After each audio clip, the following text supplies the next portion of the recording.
I mean, I don't know. We just did have a diabolical quarter. We keep joking. The diabolical quarter. I mean, I think people noticed. Sarah, I don't think anyone's listening like, what are they referring to?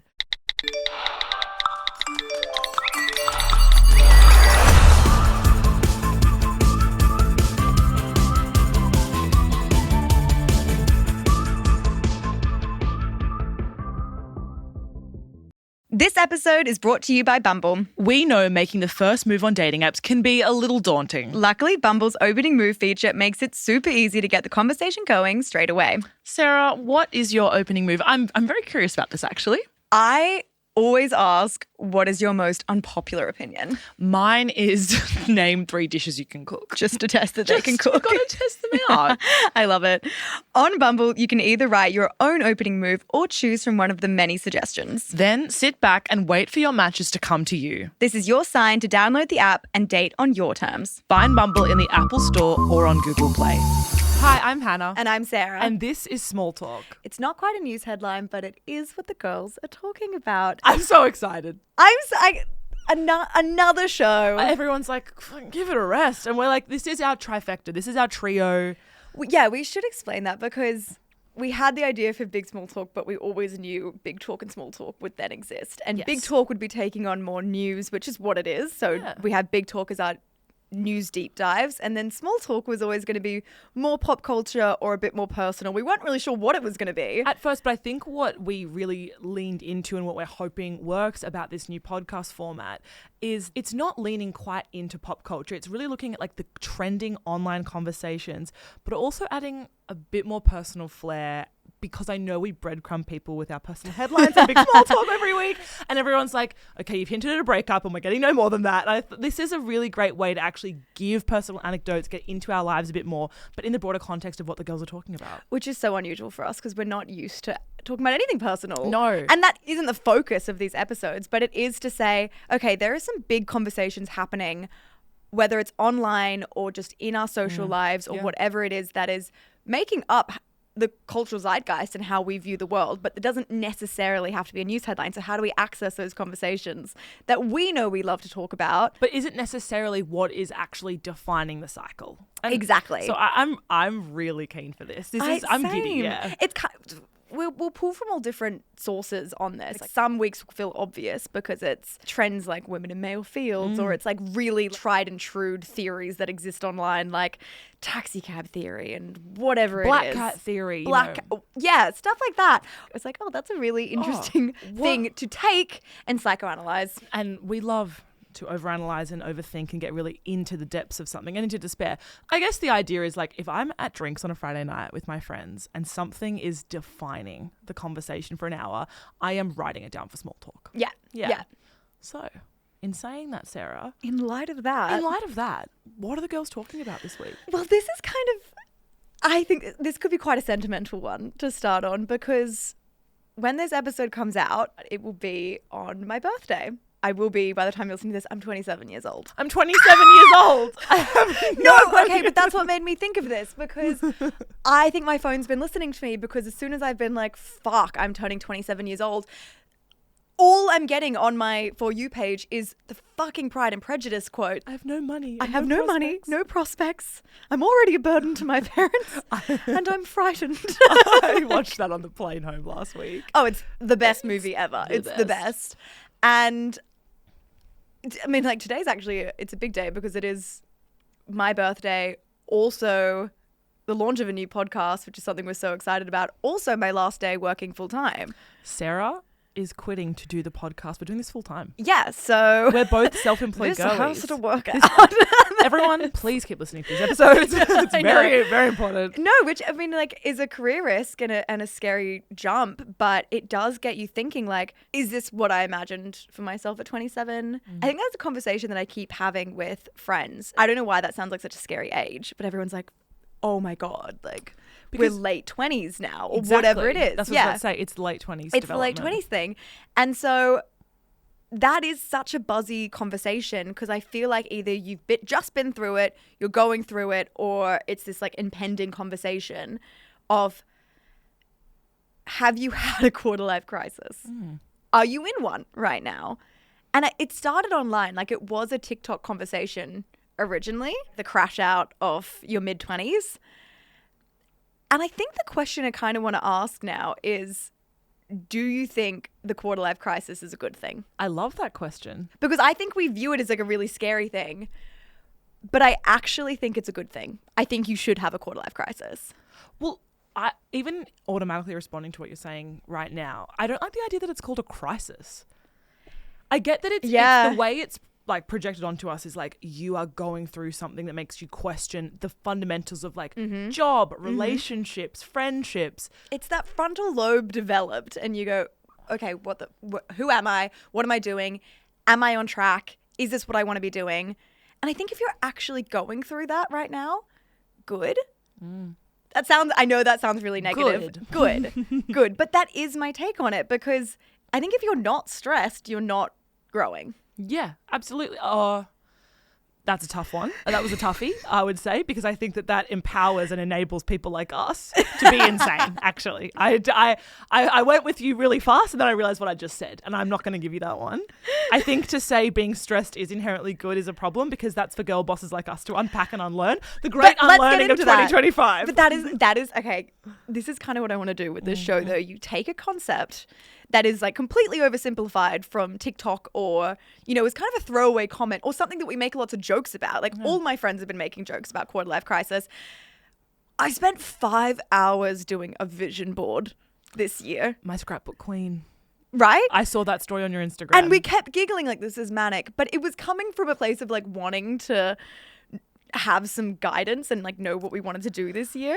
Can I pause you for a second though? If your crisis looks like taking the next steps towards self-employment with a successful business and being young and hot and free, I'm not sure it's a crisis, Sarah. I think you're just putting pressure on yourself with the timeline. I'll be honest, I don't think I'm currently in a quarter life crisis. I'll be honest, I don't think you are either. I think I had it. And I don't think it's in the crisis in the way I think it's that word crisis that keeps freaking us out and making it seem like a lot more impending than it was. But if I think back to me at 25, I got really stuck on this, because I think when I was 25, I'm trying to think what was happening for me at 25. Tail end of a messy divorce between my parents. Not you. Yeah, genuinely. Yeah, my divorce. My friendship groups. Yeah. Also, like, friendships were going through a lot of shifts at the time. I was in a pretty big party girl stage. I had just formally written down the concept of big small talk. I didn't really know. I think I was only just starting to date people seriously. Fast forward that to now. I don't think any of those problems have gone away. If anything, I think they've been more traumatizing. I'm just doing it all now in kitten heels. Like, I actually think it's how you manage it. I don't think you ever get out of crisis mode. I think you just get better and more mature at how you view it and react to stuff. Yes. I feel like my emotional wavelength, my bandwidth is broader. My wavelength is like tighter. Like, I'm never having the big emotions that I had in my early 20s, right? Yes. Yeah. I mean, I don't know. We just did have a diabolical quarter. We keep joking. The diabolical quarter. This is okay. We speak about it like a great war. And, no, the diabolical quarter, TM. I see the trademark at the end of the capitals of the the diabolical quarter. It was last year. It was the end of last year for us. I mean, I think people noticed. Sarah, I don't think anyone's listening. Like, what are they referring to? We would come onto the pod, big small talk every Tuesday cryptically, and be like, yeah, so I've had a breakup. I've done 7 events. We're going on tour. We're releasing a book. The US elections happened. I'm pretty sure the world's not going to last 12 months. And we were acting like that was a funny anecdote at the top of a news podcast. Yeah. People know. We will start to like Easter egg this stuff. Why would we drop it all in Ep 1, frankly? We need to keep you around. I know. And I think, okay, for starters, my first point is one thing I always hear about the quarter life crisis is, well, this isn't where I wanted to be. And I guess this is a broader conversation about, I think you get to your mid-20s and you kind of have to let go of all those, let go or get on track, depending on how you handle it, what those timelines were you thought you had for yourself. Yep. And that's a really big one. Well, what did you think was happening for you? What did you think should be happening for you at 27? I think even like 5 years ago, I would have told you 27's a lovely age to get engaged. Oh, fuck. I don't know whether it's the producer or just like the type A element in me, But me in like year 8 would be like, yeah, no, so I'd want to be his friend first for a year and then we'll kind of have a friends to lovers.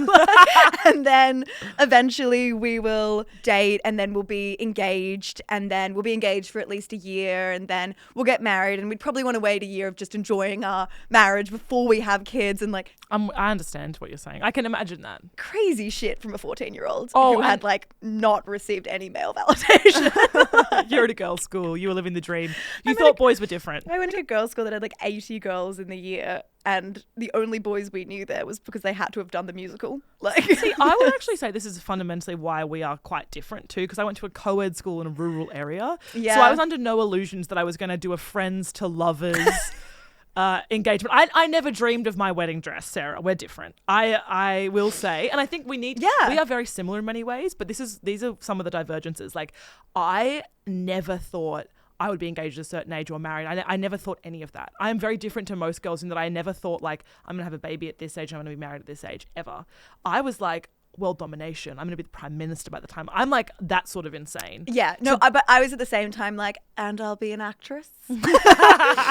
And all of this is taking place in Hollywood. Yeah, actually, I'm living in Beverly Hills. But also, like, I was intense on myself about my studies, what I wanted to achieve by what age. I think career is a whole other conversation in this. Yes. And you know what? I find for myself when we're talking through this, the things that I'm worried about right now are like my savings. Like, I'm really like, I feel like I'm behind, like, superannuation contributions. Like, and that might sound boring, but one of the things I really feel I don't measure up on is like certain beauty things and certain like, should I be like doing Pilates? All the girls are into this. Am I behind on the trend? That's my worry always. I'm like feeling like I don't have the right stuff, but then also feeling like I'm behind financially. I get really, really bothered by that. So you're like, it's interesting what like the fear points and what drives them. It's also just I have completely conflicting personalities within my one personality. There like are two wolves within you. There's two wolves within me. When I was doing the vision board and writing out what my goals were for this year, it was like, so I want to travel. And then on the next line, I would say, also to be more financially savvy. And it's like, well, pick a lane. Like, you've just said you want to go to Europe and eat every outfit. And then you've also said, what about 50K in savings? That's really funny because it's not possible. My 2025 bingo card, contrastingly to that, is a goal for my share portfolio and some career goals for like, I want to be on the Imperfects, like some random shit. It's not conflicting. I'm just like, they're insane. Yeah. Like, they're unachievable. It was, so we're going to go freelance and we're really going to get a small business off the ground. Money's going to be tight, but also, what am I going to wear on the podcast? It's a vodcast, so I have to. It's a vodcast. Oh. So if you're not watching us right now, you could be. You should be. I also know that 27, funnily enough, is statistically the year that most people have a career change. And I think if you are listening and you are having that, I think make the change. Yeah. I mean, you're doing it. I am doing it, but also if you feel like you're in the wrong job or you're not passionate, you do need to make a change. That's not even necessarily you need to leave the job, but like you need to find a side goal or something like that, because I think what is really happening when you get to this age and what is a quarter life crisis is that fear of feeling stuck. And if you're stuck, you're not growing. I always also say to my friends when we discuss these sort of crises, right? You can only ever at one time have one fundamental going wrong. So sometimes, do you know what I mean? So Wait. I've talked about this with you last year.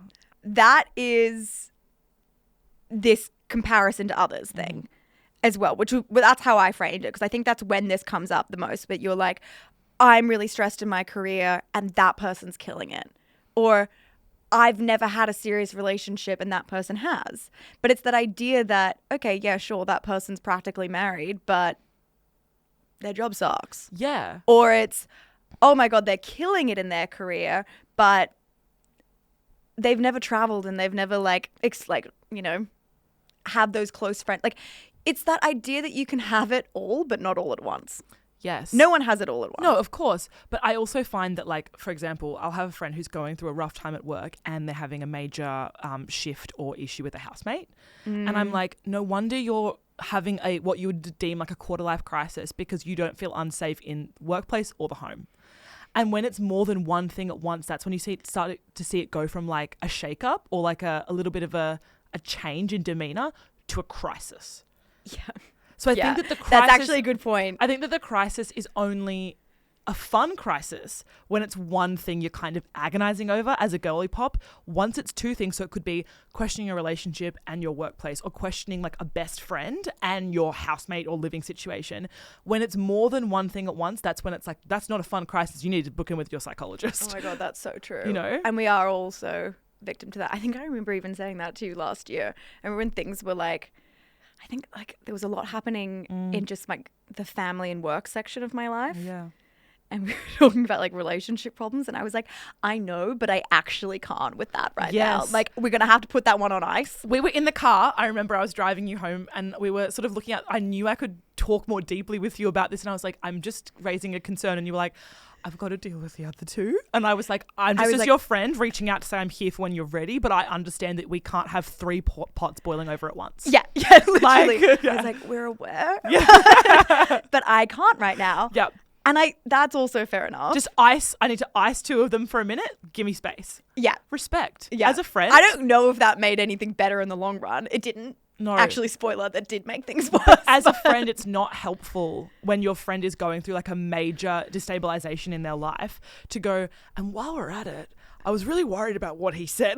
But that is also kind of that's what the diabolical quarter was as well. Because it was like, okay, if we're going to burn this to the ground, burn it all to the ground. Thank God you brought it back to that, because one of the things I thought about the diabolical quarter when we were talking about it is that I'm actually thankful it all gets burned to the ground and absolutely crisped at once, because often people will say during moments like this, isn't it just terrible timing? And I'm like, there is no right time to have a personal breakdown. No, that was why, oh my God, we're going to sound so noisy, but this was so funny to me. Like when we called it the diabolical quarter and then it was like, okay, now it's a new year and nothing bad can happen this year.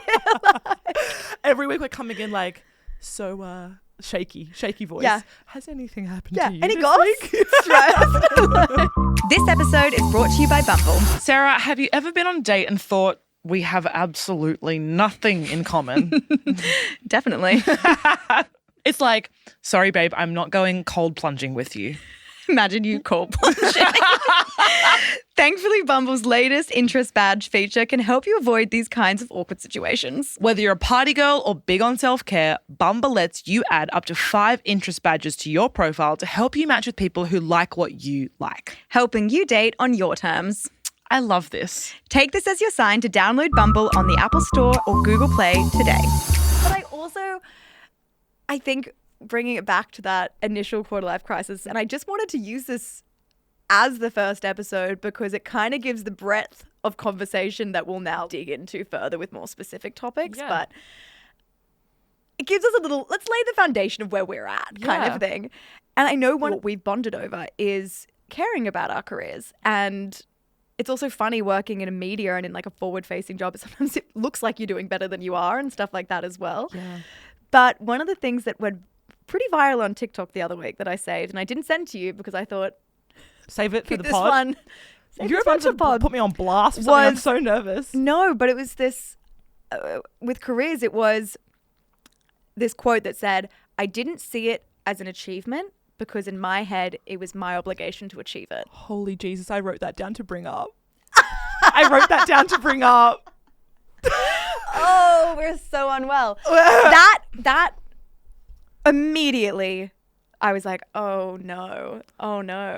I wrote this as like a potential Substack piece as well. Like I was willing to lean into like a personal essay on this one because I have so much to say on it.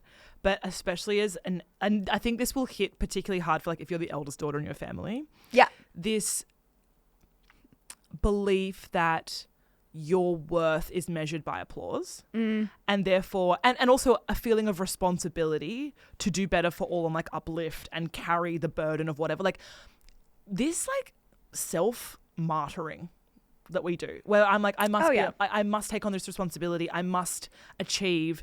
And it means that not only are you just like destined for burnout, but you won't even like look at the burnout that you've experienced and think, well, I did well. You'll just be like, oh, the goalpost just moved a bunch of times and I hate myself. It was one of the most crazy experiences that I think we had was we went to Melbourne and we had a billboard. We had a billboard in the Melbourne CBD of Big Small Talk, and we both looked at it And felt nothing. and got kind of stressed. Yeah. And then I remember you were quite stressed that afternoon, and it wasn't until we were on the plane I said, I think I know what you're going through because I do this as well. And it's this idea that when something cool happens, you kind of dissociate. Because you know you're just going to add something new to the task Well, list. it's like, okay, done. What's the next thing? Yeah. And you very rarely, and I know this isn't, some people are going to be listening like, I do not have that problem. Yeah. And good, you shouldn't. Yeah. But I do think a lot of people can resonate with this idea that sometimes you're so focused on that you forget to stop and go, wait, this was the goal originally. I don't know if you experience this too, but when I'm reflecting on even that moment, because I think it's a great example that was shared between us, but part of the discomfort is that there's a goal for what we do, which is to like educate, inform, have articulate conversations as young women about things we care about, right? And to provide that to an audience. And I feel like that's my greatest passion. And when you see something that equals that achievement and proof of that, which is the billboard, it's evidence, I also kind of almost lean into like, oh, but it's a bit self-centered to enjoy it.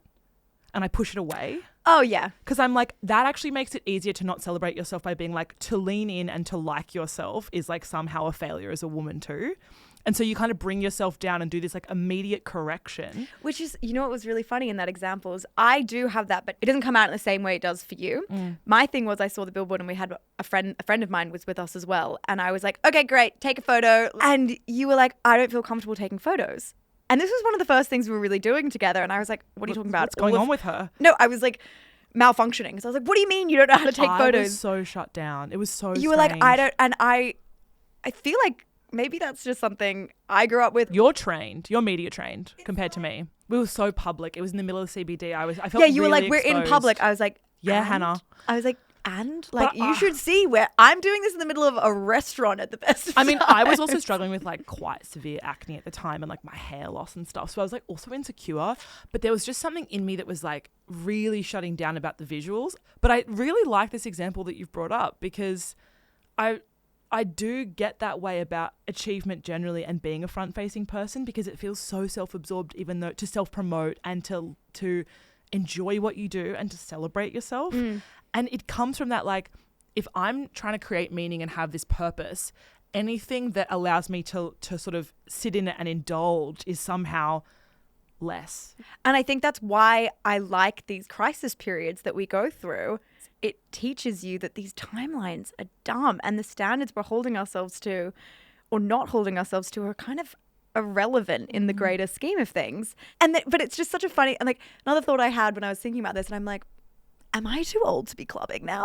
I have the rest of my life to drink bone broth. You're turning 27.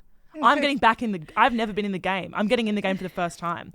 I'm actually becoming and leaning into, like, I've never been a clubber. And I'm like, maybe I should go out.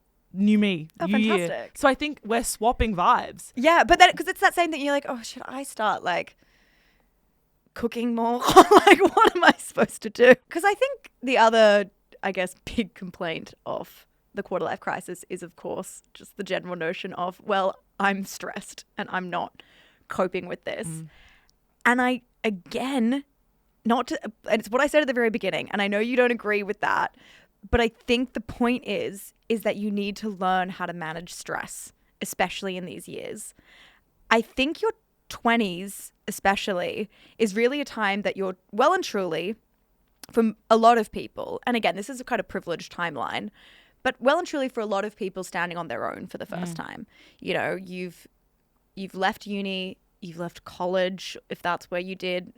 We're not in the States, so that's not many, but like you're out of home, you're on your own for the first time. And I think that's a really important step to make, and it is stressful because then when things go wrong, you have to think on your own and not as part of a collective. Yeah. And I think one thing that I've seen happen to lots of people is you kind of get this, like, especially if you were like high school or college or whatever it is that you kind of get like a weird like herd mentality and you only see yourself as part of a collective.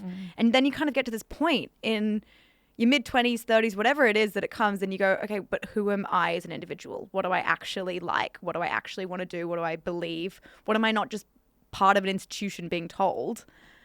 And that's a really terrifying part, but also completely necessary to any personal growth. Yes. I really like the point about the collective. Yeah. I think that's why also people have this, and part of the crisis is often like trying to make new friends or like actually enter a new life stage and branch out again into new hobbies and things. Yeah. Because suddenly it is so difficult when there's not the structure around you to rely on to deliver that. It's a good time to pause and actually ask yourself all those questions. And it is going to be stressful and it might mean flipping your life around, but better to do it then. Oh my God. Get out, do something new. If you are sitting in that stuck period, it's a privilege to be able to like go and get a new job. Like it takes time often to make these transitions, but I don't think you'll ever regret leaving a rut. No. And I mean, I felt that even with work and things now where it was like I knew I had to take risks and I stalled that for as long as I physically could have. I know. And then was like, okay, you've take a risk. I'm so glad we're here. This doesn't look like crisis to me. This looks like really, really great risk. And in conclusion, I'm feeling great about 27. I actually am, though. Yeah. There's also an element sometimes when you go through whatever you've, like, a diabolical quarter or whatever it is then you're like, okay, things are owed to me now. I've done the work and I'm excited to, like, test out knowing myself a little bit better this year. It's time to be rewarded is what you're thinking. What do you think for this year? I actually feel the same. I have been going and having like one-on-one dinners with a lot of my female friends in the last week since I've been back. Every single woman I had dinner with was like, I'm struggling with dating. I'm like really having a bad time. And I was like, I am the opposite. And they were like, this is the energy I needed. And I launched in and I was like, this is what's happened. This is what's happened. This is what I think we should do. Let's do this dinner party. Let's go out and do this event. Let's go overseas and do this. And I really loved this past week even going in. And for some reason, like the sparkle that I'm fully Tinkerbell. Like I'm like, come on, let's go. Yeah. Let's get up. Yeah. I'm like, no crisis. We're leading in strong. I've had my Q4. And everyone's like, sorry, did you guys like fucking die? Like, why are you going on? I wish it wasn't that dramatic. I legally cannot talk about it. It was fine, but I'm not scared of things going wrong anymore either. That tattoo that on my forehead. I'm not. We should also shout out that like there were some really nice things that happened. When I say I hit the floor, I mean like full national tour. I can do it with a broken heart energy. You know, like that's so cringe. Okay, so I guess the conclusion is I stand by. Do you agree? Yeah, I agree. Any caveats? I'm not going to fight you on this. I really liked it. It's going to be more fun in other episodes when she fights me on this. Oh, everyone loves a fight, but we have to, it's the first episode. It was broad. It was a little dip your toes in. Divine. Thank you so much for listening to the very first Small Talk episode. They will be very varied in topics and approach, but I'm excited. I'm excited too. If there's something you're seeing online or something you want us to unpack to a disturbingly granular level, let us know. Yeah. On the Big Small Talk _pod inbox. See you next Tuesday. Yes, actually, we can still say that. We never have to stop saying see you next Tuesday.